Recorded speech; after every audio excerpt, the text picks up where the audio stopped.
আমি, আমরা, তুমি, তোমরা, সে, তারা, এই সমস্ত শব্দগুলোকে পার্সন বা ব্যক্তিবাচক শব্দ বলে। তো এই সমস্ত শব্দগুলোর ইংলিশ কি হবে? যেমন আই মানে আমি, আমি খাই, আই ইট। উই মানে আমরা, আমরা পড়াশোনা করি, উই স্টাডি। ইউ মানে তুমি, তুমি ভালো ছেলে, ইউ আর গুড বয়। আবার ইউ মানে তোমরাও হয়, যেমন তোমরা ছাত্র, ইউ আর স্টুডেন্টস।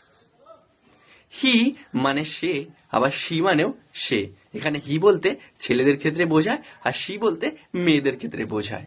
যেমন সে ভালো ছেলে, he is a good boy. সে ভালো মেয়ে, she is a good girl. His মানে তার, আবার হার মানেও তার।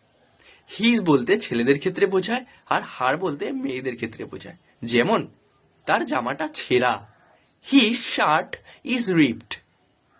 তার ব্যাগটা ভারী, her bag is heavy. My মানে আমার, যেমন এটা আমার pen, this is my pen. Your মানে তোমার, যেমন এটা তোমার বই, this is your book. They মানে তারা, যেমন তারা যায় স্কুলে, দে গো টু স্কুল।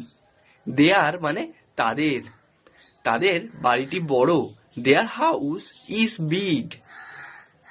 আওয়ার মানে আমাদের, আমাদের গাড়িটি লাল, আওয়ার কার ইজ রেড।